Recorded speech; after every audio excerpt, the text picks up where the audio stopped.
It is 4 a.m. local time, Philadelphia. Joseph Njenga is already onto his job of delivering or distributing goods, if you like. This truck is his main asset, so to speak. It is an energy-sapping job. He is self-employed. He delivers any movable goods except fresh products. Basically, I deliver office supplies and some supplies for the homes. I deal with big companies, offices, people who are moving from house to house, people who have bought some furniture or some things that need to be transported. Come winter, come sunshine, Njenga has to be on the road. They say that the weather is no excuse for failing, and that's what I live by. It doesn't matter how bad the weather is. If the city is not shut down, I have to go to work.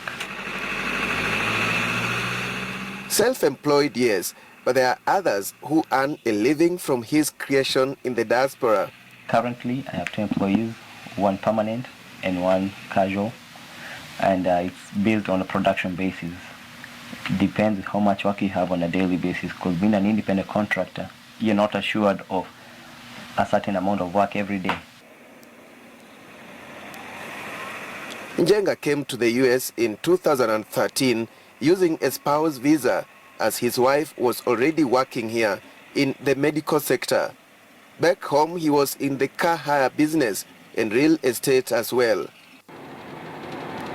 In Philadelphia, registering his own company for delivering goods was just through a simple click of the button. It's not that difficult to do it. Basically, just go online. That's the same thing that I did. All these gadgets that we have, they are tools of social media, and when used positively, you can actually achieve a lot. So I just went online and I did a search for a company name, and everything that I did online, and I still paid online. Then they sent me the company startup kit that I needed with the licensing and the information about my company name.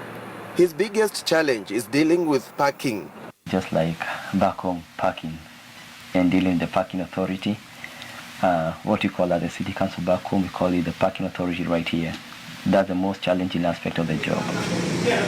Njenga says many people in Kenya yearn to work in the USA, but in reality, one could find something better to do back home. For him, abroad is not necessarily the best.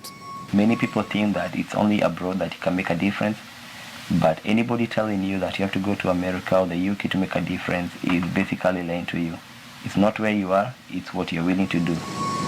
For Njenga, the most important addition to his CV is exposure. I will be taking here some very good memories and experiences, especially in the service industry and the public relations here.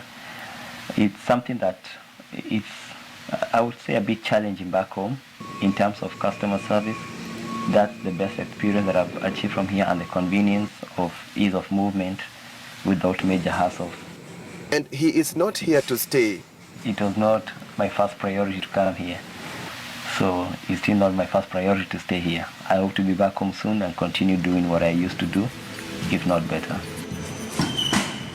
And that's daring abroad.